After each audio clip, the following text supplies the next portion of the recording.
Ce matin, nous allons poursuivre avec les enseignements sur la Pâque. Je reprends pour une meilleure audition. La guérison divine, c'est acquis de la rédemption qu'on ignore. Et avant cela, j'aimerais que nous puissions lire quelques textes. Je prends avec vous Ésaïe 53. C'est là que nous avons notre texte de base pour l'enseignement de ce jour.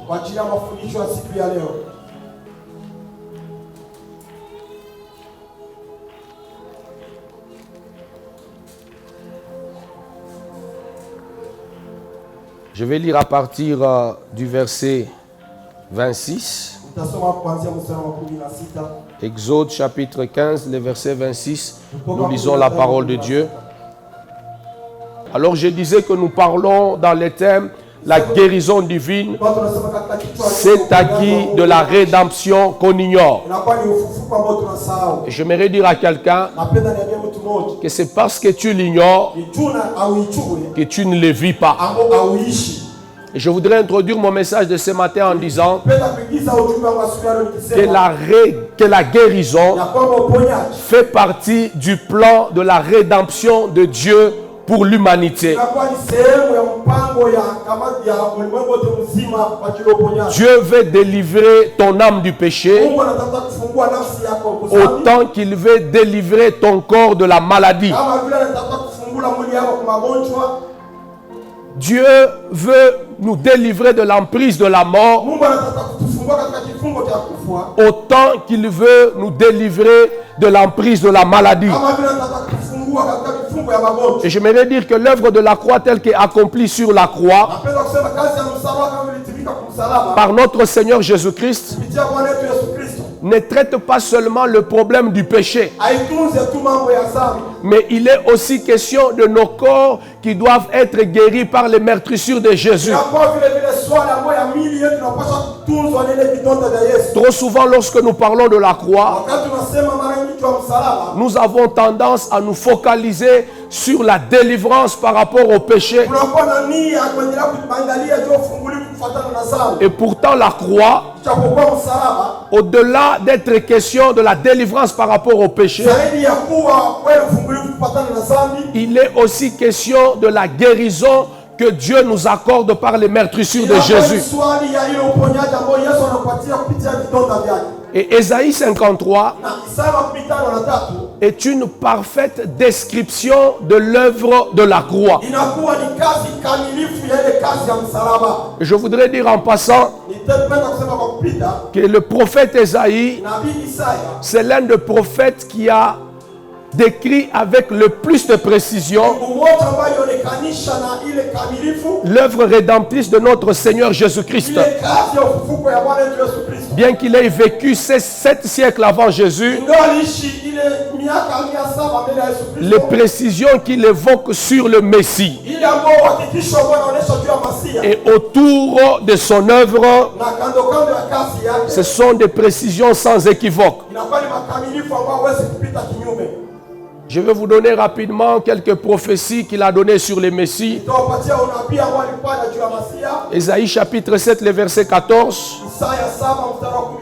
Car la Vierge deviendra enceinte, elle enfantera un fils, et on lui donnera le nom d'Emmanuel. Ésaïe chapitre 11. Puis un rameau sortira du tronc d'Isaïe, un rejeton naîtra de ses racines. L'Esprit de l'Éternel reposera sur lui. Esprit de sagesse et d'intelligence, de conseil et de force, l'esprit de connaissance et de crainte de l'Éternel. Ésaïe chapitre 9 verset 5. Car un enfant nous est né, un fils nous est donné, et la domination reposera sur son épaule. On l'appellera admirable, conseiller, Dieu puissant, Père éternel, Prince de la paix. Ésaïe 61. L'Esprit du Seigneur l'Éternel est sur moi, car il m'a oint pour porter des bonnes nouvelles aux malheureux. C'est avec ces passages que Jésus-Christ va commencer son ministère en Israël. Après le baptême au Jourdain, après avoir vaincu le diable au désert, la Bible dit qu'il retourna en Galilée. Ensuite, il se rendit à Nazareth. Et comme il était de sa coutume, il entra dans les temples. On lui remit le livre du prophète Esaïe et il ouvra l'endroit où il était écrit: l'Esprit du Seigneur est sur moi. Que Dieu vous bénisse. C'est ainsi que Esaïe est appelé le prophète messianique. Plus de 40 fois, on fait mention de lui dans le Nouveau Testament. Plus que tout autre prophète.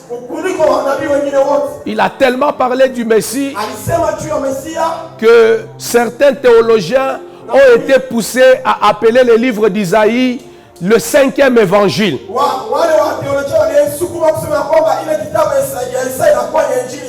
Surtout en particulier à cause du texte d'Ésaïe 53.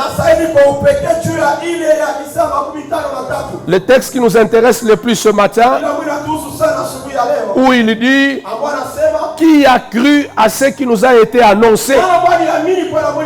Qui a reconnu les bras de l'Éternel? Il s'est levé devant lui comme une faible plante, comme un rejeton qui sort d'une terre desséchée. Il n'avait ni beauté ni éclat pour attirer nos regards. Et à partir du 4e verset, Ésaïe commence à décrire l'œuvre de la rédemption telle que Jésus l'a accomplie sur la croix. Il dit premièrement, ce sont nos souffrances qu'il a portées. Je vous ai dit pendant la lecture que le mot souffrance signifie maladie. C'est de nos douleurs qu'il s'est chargé. Et puis il va dans les péchés. Il a été blessé pour nos péchés, brisé pour nos iniquités. Le châtiment qui nous donne la paix est tombé sur lui. Et puis il rentre dans la maladie.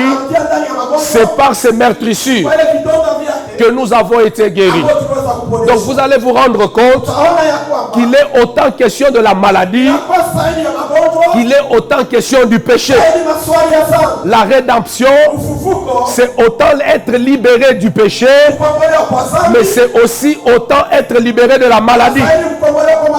La croix n'est pas qu'une affaire de péché. La croix, c'est aussi une affaire de guérison. Je dis la croix n'est pas qu'une affaire de délivrance au péché, mais la croix c'est aussi une affaire de guérison. La Bible dit il s'est chargé de nos maladies, de nos douleurs. Le châtiment qui nous donne la paix est tombé sur lui. Par ses meurtrissures, nous avons été guéris. Alléluia. Quand vous lisez bien, il parle 3 fois pour le péché et la délivrance par rapport à la mort, 3 fois pour la guérison. Voici comment il fait. Pour la guérison, il dit, il s'est chargé de nos maladies. Il a porté nos douleurs. Et par ses meurtrissures, nous avons été guéris. Pour le péché, il dit, il était blessé pour nos péchés, brisé pour nos maladies, et le châtiment qui nous donne la paix. Là, il parle de la délivrance par rapport à la mort. Est tombé sur Jésus. Ainsi parlait de l'œuvre de la croix, ne faisant allusion qu'à la délivrance au péché, sans jamais relever la guérison. C'est une description incomplète que nous faisons de l'œuvre de la rédemption. C'est pourquoi j'ai intitulé mon message La guérison divine. Cet acquis de la rédemption que nous ignorons. C'est parce que nous l'ignorons que nous ne le vivons pas. Écoutez frère, la guérison fait partie des attributs de Dieu par lesquels il s'identifie en tant que Dieu. autant qu'il est Yoshua, il est aussi l'Éternel Jéhovah Jireh. Et vous allez constater avec moi qu'après avoir délivré Israël de l'esclavage de l'Égypte, après la traversée de la mer Rouge, le premier nom sous lequel il se présente à Israël, c'est le nom de Jéhovah Rapha, le Dieu qui nous guérit de toutes nos maladies. Après que le peuple ait quitté l'Égypte, pendant qu'ils ont traversé la mer, ils ont chanté les cantiques avec Moïse. Après cela, premier discours de Dieu aux enfants d'Israël: je suis l'Éternel Jéhovah Rapha, le Dieu qui te guérit. Ça veut dire quoi? Dieu voulait qu'après qu'Israël l'ait connu comme étant le Dieu qui les délivre de l'esclavage, il doit aussi le connaître comme étant le Dieu qui dispose de la guérison pour lui. Pourquoi? Parce que la délivrance au péché, sans la délivrance par rapport à la maladie, la rédemption, elle est incomplète. Je pensais que tu allais dire Amen. Alléluia. Amen.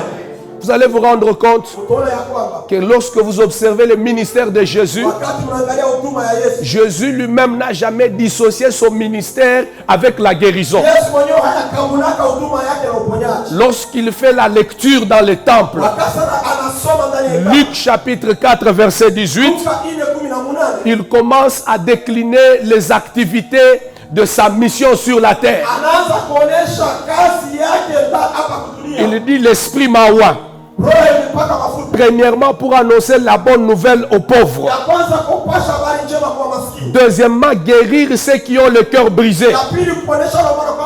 Il s'agit de la guérison intérieure, mais aussi du corps. Et dans la suite, je vous dirai pourquoi. Proclamer aux captifs la délivrance, aux aveugles le recouvrement de la vie, de la vue. Et le pasteur Jonathan nous a appris qu'en théologie, on appelle ça les 5 chantiers de l'onction messianique. Pour lesquels Jésus est le Messie. Mais ce sont des choses qui font aussi qu'il soit le Messie. Louis II dit: le Seigneur m'a oint pour. Mais la version originale dit: le Seigneur a fait de moi Messie. Ça veut dire il est Messie parce qu'il annonce la bonne nouvelle, parce qu'il guérit les malades. Sans la guérison des malades, la messianité de Jésus ne sera pas établie. Que Dieu vous bénisse. Je pensais que tu allais dire Amen. Lorsque vous observez son ministère, quand on parle de ce qu'il fait, obligatoirement on insère la guérison. Acte chapitre 10 verset 38. Savez-vous comment Dieu avait oint Christ de Nazareth?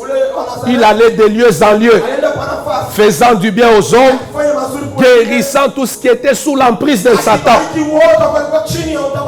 Lorsqu'il envoie ses disciples pour prêcher la bonne nouvelle, la Bible dit il les envoie 2 à 2 et leur donna le pouvoir de chasser les démons et de guérir les malades. Dans Matthieu chapitre 28, lorsqu'il libère la mission suprême, allez et faites de toutes les nations les disciples, baptisez-les au nom du Père, du Fils et du Saint-Esprit. Enseignez-leur à observer tout ce que je vous ai prescrit. Et voici les miracles qui accompagneront ceux qui auront cru. Ils prieront pour les malades et les malades seront guéris. En d'autres termes, allez, sauvez-le et guérissez-le. Et c'est ça la rédemption. Que Dieu vous bénisse. Alléluia. Et même quand nous rentrons dans Isaïe 53, pourquoi il ne se limite pas à dire qu'il a été brisé pour nos péchés. Pourquoi il se sent obligé de dire, par ses meurtrissures, nous avons été guéris. Il insiste, il a porté nos maladies. Il insiste, il a porté nos douleurs intérieures et physiques. Pourquoi? Parce que c'est ça la rédemption. Jusqu'à ce que tu vives la guérison divine, tu ne jouis pas encore de la plénitude de ton salut. Alléluia. Je dis jusqu'à ce que tu ne jouisses de la guérison divine, tu n'es pas encore en train de jouir pleinement de l'œuvre du salut. J'aimerais dire à quelqu'un ce matin, à la croix, Christ s'est chargé de ton cancer. À la croix, Christ s'est chargé de ta stérilité. Il s'est chargé de tes maladies. Il s'est chargé de tes maux de reins, de tes maux de dos, de tes maux de ventre, de tes maux de tête, de tes maux de jambes, de tes maux de hanches. Il s'est chargé de toutes nos maladies. Par ses meurtrissures, nous avons été guéris. Tu me donnes un bon amen ce matin. Que la guérison par les meurtrissures de Christ commence à travailler dans ta vie. Commence à travailler dans ta vie. Au nom de Jésus. Au nom de Jésus. La Bible ne dit pas de certaines souffrances. De toutes nos souffrances. Je ne connais pas le nom de ta maladie. Mais je connais le nom de celui qui a porté ta maladie. Et ce matin, tu jouiras du privilège de la rédemption en tant que délivrance au péché, mais aussi en tant que guérison du corps. Donne-moi un bon amen, tu reçois cela. Alléluia. Alors, voici comment va être structuré mon message. Premièrement, je vais parler des raisons pour lesquelles Dieu veut nous guérir. Alléluia. Deuxièmement, je parlerai des moyens par lesquels... Non, je parlerai plutôt de quelques promesses de Dieu en rapport avec la guérison. Et troisièmement, je parlerai des moyens par lesquels vous pouvez recevoir la guérison. Et quatrièmement plutôt, comment vous pouvez vous approprier la guérison divine et la santé divine. Il y a une nuance entre les deux. La guérison, c'est quand vous recevez la bonne santé. Mais quand vous commencez à fonctionner dans la permanence de la bonne santé, on appelle ça la santé divine. Je sens l'esprit de la guérison qui agit dans la salle. Pendant que ce message sera en train d'être prêché, le Seigneur m'a dit qu'il y a dans cette salle quelqu'un qui souffre de l'épilepsie. Il lui est déjà arrivé de tomber plusieurs fois. Mais par la puissance qui va accompagner ce message, il y a une guérison qui va s'opérer dans son corps. Si tu es là, reçois cette grâce. Et cela au nom de Jésus. Ce message n'est pas qu'un sermon. C'est une cure contre la maladie. La Bible dit qu'il leur envoya sa parole et sa parole les guérit. Cette parole nous est envoyée pour nous donner la guérison. Pour nous donner la guérison. Je n'ai pas besoin de connaître le nom, mais je crois que la parole de Dieu est suffisamment puissante pour enlever toutes sortes de maladies de ton corps. Donne-moi un bon amen. Que la guérison agisse en ta faveur. Au nom de Jésus-Christ. Au nom de Jésus. Alors, quelles sont les raisons pour lesquelles Dieu veut nous délivrer de nos maladies? Premièrement, tellement que le message est long, il y a des choses que je vais survoler. Il y a des choses sur lesquelles je vais insister. Première raison, c'est parce que nous avons été créés à son image. Nous sommes les représentants de Dieu sur la terre. Et on ne peut pas représenter un Dieu glorieux dans un corps malade. Parce que nous sommes à son image, Dieu veut nous donner la guérison. Deuxième raison, nous sommes les lieux de sa demeure. La Bible déclare, ne savez-vous pas que vos corps sont les temples du Saint-Esprit? Nous sommes la maison de Dieu. Nous sommes les temples de Dieu, le lieu de son adoration. Il n'est pas possible que les lieux dans lesquels Dieu reçoit l'adoration soient condamnés dans la maladie. Alléluia. Amen. La Bible dit, regardez ce temple. Il ne semble être rien à vos yeux. Dieu est choqué quand il voit son temple dans la désolation. C'est pourquoi il annonce une bonne nouvelle. Il dit, la gloire du second temple sera plus grande que celle de la première maison. Dans la gloire du second temple, c'est là que la croix intervient. Il n'y a pas la maladie pour le temple. Parce que tu es le temple, tu as droit à la guérison.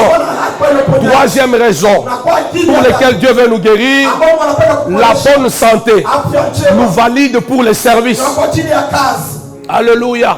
Le rendement est médiocre lorsque le corps est malade. Même dans les entreprises publiques, même dans le domaine professionnel, lorsque vous êtes malade, c'est pourquoi il existe ce qu'on appelle les certificats d'aptitude physique. La bonne santé nous valide. Nous sommes l'instrument par lequel Dieu veut manifester sa gloire. Voilà pourquoi nous avons droit à la santé. Alléluia. La quatrième raison, c'est que Dieu compatit à notre souffrance. Pour toutes les fois où Jésus a guéri les malades, vous allez trouver l'expression « il fut ému de compassion ». Écoute mon frère, Dieu n'est pas indifférent à cette situation. Dieu n'est pas indifférent à cette maladie qui te tracasse. Sauf qu'il y a des choses que tu dois comprendre. Tu dois renouveler ton intelligence et tu dois découvrir comment vivre la santé divine tous les jours de ta vie. Alléluia. Que Dieu vous bénisse. Je parlerai de ça par la suite. Il y a des gens qui ont tendance à penser que parfois Dieu nous éprouve par la maladie. C'est contraire à la pensée de la Bible. Selon que l'apôtre Jean dit, je souhaite que tu prospères à tous égards et que tu sois en bonne santé comme prospère l'état de ton âme. Ça, c'est le souhait de Dieu pour nous. Comment un Dieu qui souhaite que nous soyons en bonne santé va-t-il encore nous éprouver par la maladie? Que Dieu vous bénisse. Quelques promesses de Dieu par rapport à la guérison. Exode chapitre 23, le verset 25. Tu serviras l'Éternel ton Dieu. Il éloignera la maladie du milieu de toi. Il n'y aura dans ton pays ni femme stérile, ni celle qui avance. Exode chapitre 15, 26. Si tu écoutes attentivement la voix de l'Éternel ton Dieu, je ne te frapperai d'aucune maladie dont j'ai frappé les Égyptiens. Car je suis l'Éternel, en hébreu Jéhovah Rapha, le Dieu qui te guérit. Troisième promesse, je souhaite que tu prospères à tous égards et que tu sois en bonne santé, comme prospère l'état de ton âme. Troisième épître de Jean, verset 2. Quatrième promesse. Mais pour vous qui craignez le Seigneur, le soleil de la justice s'élèvera et la guérison sera sous ses ailes. Malachie chapitre 4 verset 2. Cinquième promesse. Partage ton pain avec celui qui a faim. Fais entrer chez toi les malheureux sans asile. Alors ta lumière prendra comme l'aurore. Et ta guérison germera promptement. Ésaïe 58 verset 7 à 8. Sixième promesse.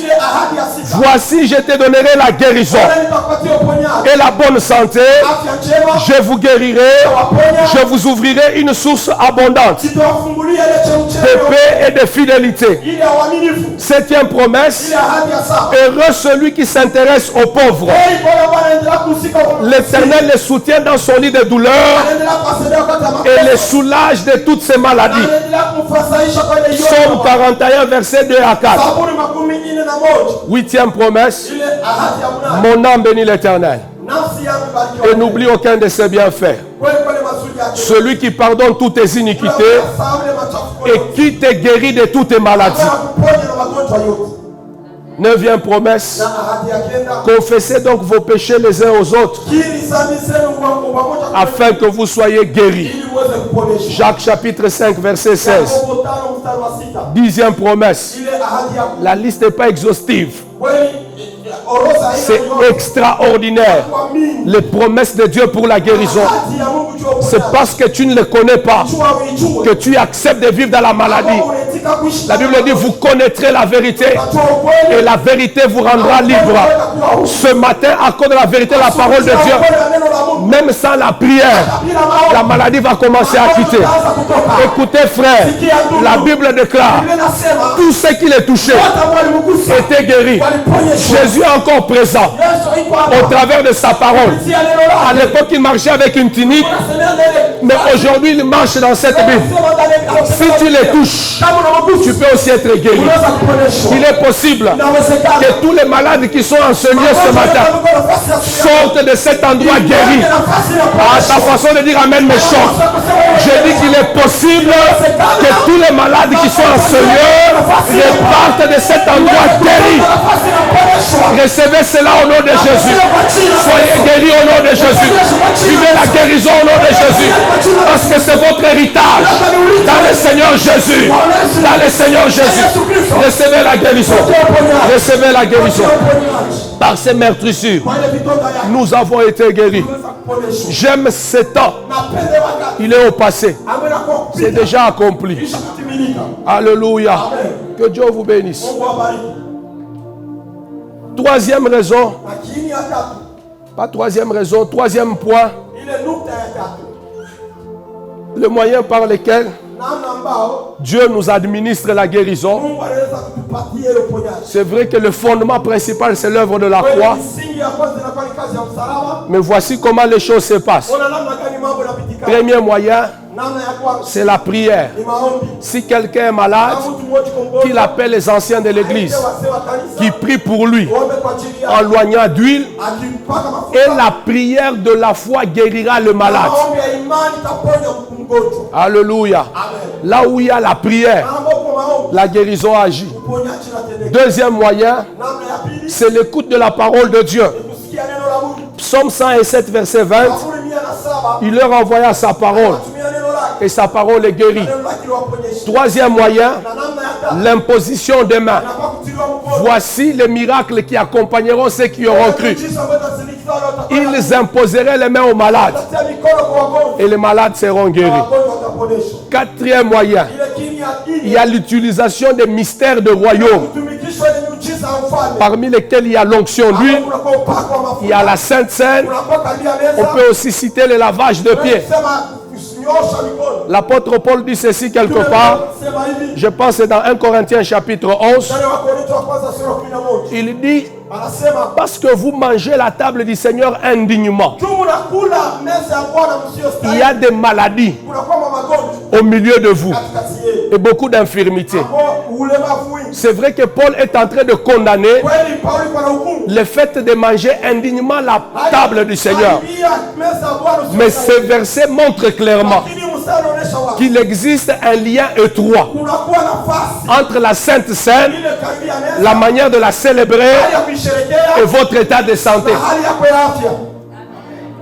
Le vendredi, je vous ai donné le témoignage de notre petite fille qui, lorsqu'elle était née, pendant plus de 10 jours, elle a fait une série de fièvres inquiétantes.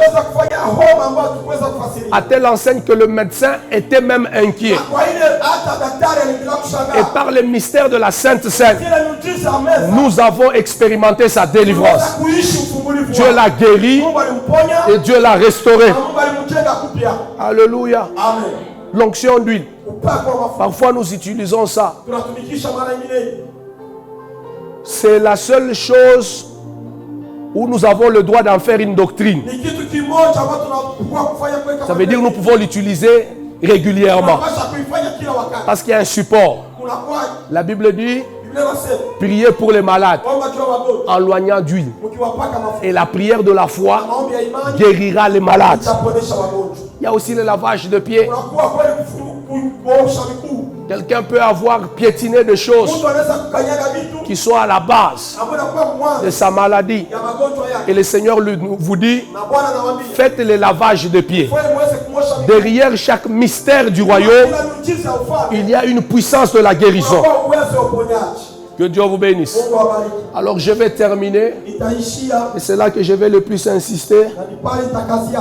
Comment s'approprier la guérison et vivre la santé divine au quotidien.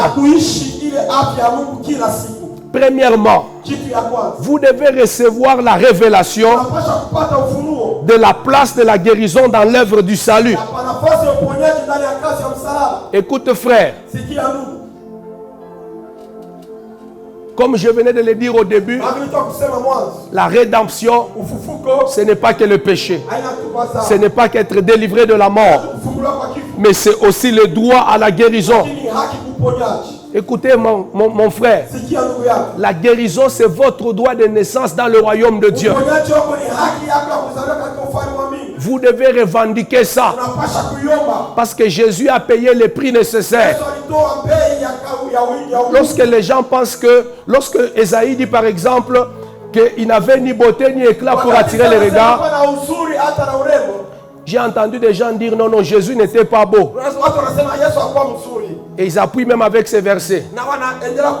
Esaïe dit, il n'avait ni beauté, ni éclat pour attirer les regards. Mais pourquoi la Bible dirait-elle aussi qu'il était le plus beau d'entre tous les fils des hommes? La Bible se contredit-elle? Non. Pour comprendre Esaïe 53, il faut lire Esaïe 52. Esaïe 52 dit, il était un sujet de foi pour nous. Parce que son visage était défiguré. Quand on dit qu'il n'avait ni beauté, c'est à cause de la chicotte. Vous savez, on utilisait un fouet qui avait 9 lanières. C'était ça le fouet romain.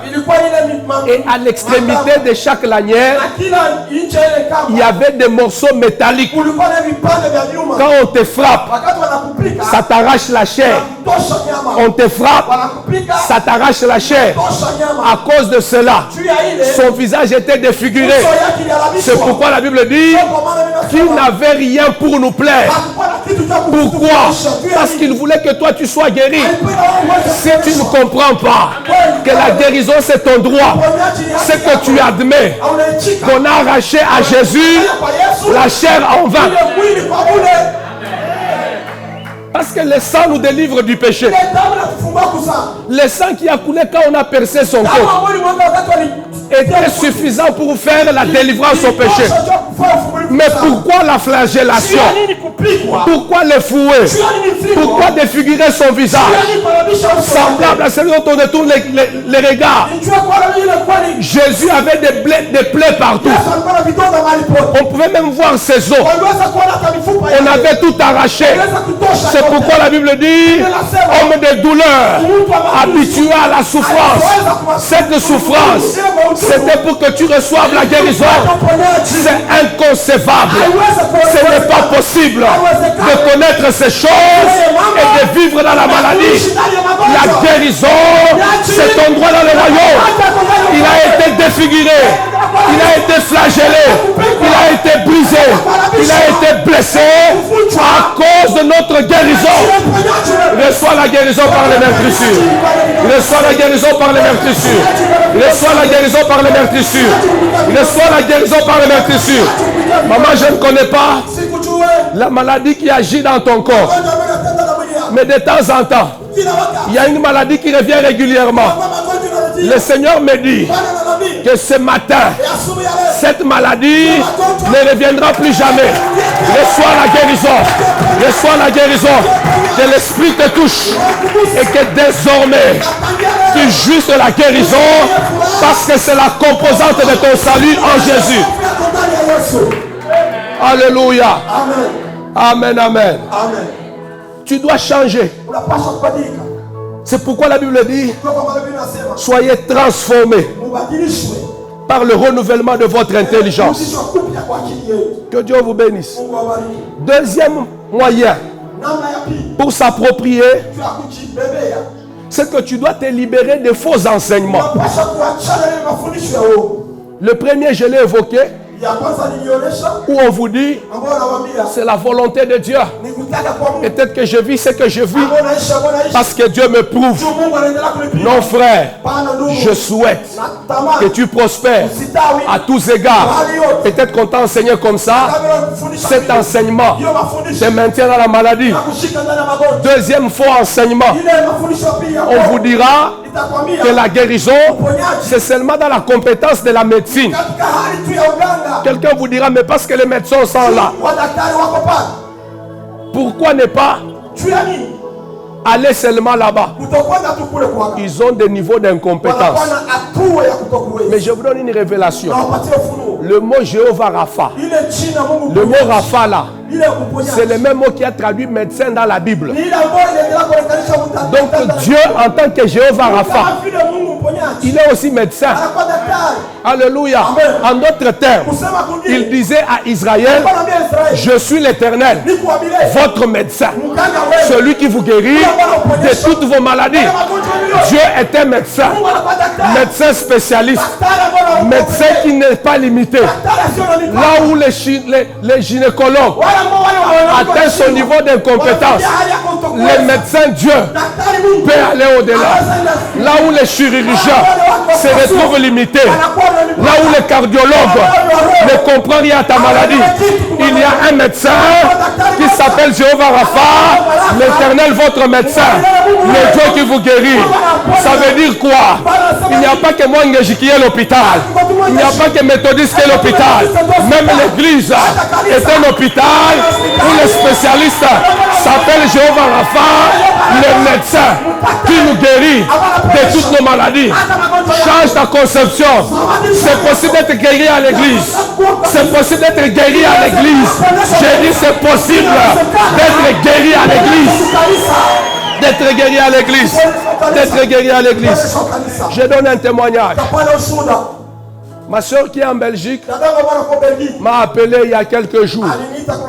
Sa fille, elle a 2 enfants. L'aîné c'est un garçon, le deuxième c'est une fille. Elle doit déjà avoir dans les 18 ou 20 ans. Elle est tombée et on l'a amenée à l'hôpital. Quand on l'a amenée à l'hôpital, avant qu'on l'amène, on a dit non, on appelle d'abord le pasteur. Il va prier. J'ai prié, j'ai déclaré et ils l'ont amené à l'hôpital. Quand ils sont arrivés à l'hôpital, on a fait le premier examen.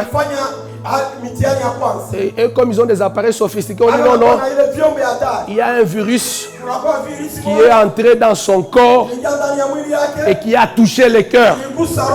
Alors venez. Demain, on va faire des examens approfondis pour découvrir les types de virus. Que Dieu vous bénisse. Amen. Ma soeur m'a appelé. Elle était dans l'inquiétude. Le cœur de sa jeune fille touché. Je lui ai dit, je vais prier. L'examen là ne va rien donner. Ils sont allés, l'examen n'a rien donné. Le médecin a dit non, non, revenez encore. On va changer. On va faire une autre analyse. Elle m'a appelé. J'ai dit, vous ferez autant d'analyses. Sa guérison est divine. Le Seigneur l'a guéri. Les médecins les a renvoyés. Et le médecin a dit, et pourtant il y avait un virus. Mais je ne sais pas là où il est parti. Le médecin Jéhovah Rapha. J'ai dit le médecin Jéhovah Rapha. Le médecin Jéhovah Rapha. Le médecin Jéhovah Rapha. Alléluia. Ils nous suivent souvent en direct. Et ils savent que ce que je dis est vrai. Ça s'est passé comme ça. Là où ils sont, ils disent Amen. Que Dieu vous bénisse. Troisième moyen. Troisième manière de vous approprier, de vivre la santé divine, Vous devez le vouloir. Alléluia. Le savoir, c'est une chose, mais vous devez le vouloir. C'est la question que Jésus pose aux paralytiques. C'est tout ce que Jésus veut voir en nous. Veux-tu être guéri? Oh non, le médecin m'a dit. On m'a dit, je reviens dans 3 mois. Avec ça, veux-tu être guéri? C'est la question qu'il te pose ce matin. Oublie les diagnostics là. On t'a dit dans 3 mois. On t'a dit le mois prochain. Veux-tu être guéri? C'est un problème de désir. C'est ton droit. Tu dois le désirer. Si tu l'acceptes, tu le vivras. Veux-tu être guéri? Veux-tu être guéri? Non, le médecin m'a dit, avec une trompe, ce n'est pas possible. Veux-tu être guéri? Veux-tu être guéri? Pose la question à ton voisin. Veux-tu être guéri? Veux-tu être guéri? Est-ce qu'il y a quelqu'un qui entend cette parole? Le Seigneur est là. Je peux le voir dans sa robe de médecin. Dans sa robe de médecin. Parce que lui aussi est médecin. Lui aussi est médecin. Il n'y a pas que les cardiologues là. Il n'y a pas que les spécialistes de Lubumbashi. Là on t'a recommandé. Mais Jéhovah Rapha, il est aussi Jéhovah le médecin. Je peux le voir dans son blouson. Il est dans la salle. Il te pose la question. Veux-tu être guéri? C'est un problème de le vouloir ou de ne pas le vouloir. Tu n'as pas besoin d'expliquer. Tu n'as pas besoin de dire, tu sais, tu vois, tu penses. Je crois qu'avec les diagnostics, veux-tu être guéri? Si tu réponds bien à cette question, je peux te rassurer. Le Seigneur m'a dit qu'il le fera, quelle que soit la maladie. Je peux te rassurer. Tu ne quitteras pas cette lieu tel que tu es venu. Papa, pendant que tu t'approches, que Dieu te guérisse de toutes tes maladies. Au nom de Jésus, veux-tu être guéri? Veux-tu être guéri? Veux-tu être guéri? Veux-tu être guéri? Je sens qu'il est là. Je sens qu'il est là. Le médecin spécialiste. Le médecin du ciel. Le médecin qui n'a pas de limite. Le médecin qui n'échoue pas. Veux-tu être guéri? Veux-tu être guéri? Veux-tu être guéri? Veux-tu être guéri? Veux-tu être guéri? Que tous les malades qui sont dans ce lieu se tiennent debout. Est-ce qu'on a fait la Sainte Seine? On va prêter ça. On va chanter, il fait le miracle. Si vous êtes malade, tenez-vous debout. Quelle que soit la maladie. Cette parole, elle est pour vous. Cette parole, elle est pour vous. Je dis, cette parole, elle est pour vous. Cette parole, elle est pour vous. Elle est plus que l'antibiotique.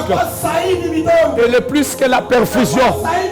La Bible dit, la prière de la foi guérira les malades. Il n'y a pas que la quinine qui est médicament.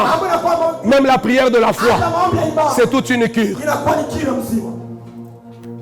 Rabashanda raboso parabashaka. Rekeya baba sondoro bobo. Shindra baba so parabashaka. Que tous les malades s'avancent. Je vais d'abord faire un service avec l'onction d'huile. Qu'on m'amène ma bouteille d'onction. Je vais seulement vous toucher. Ah, je sens sa gloire en ce lieu. Je sens sa gloire en ce lieu.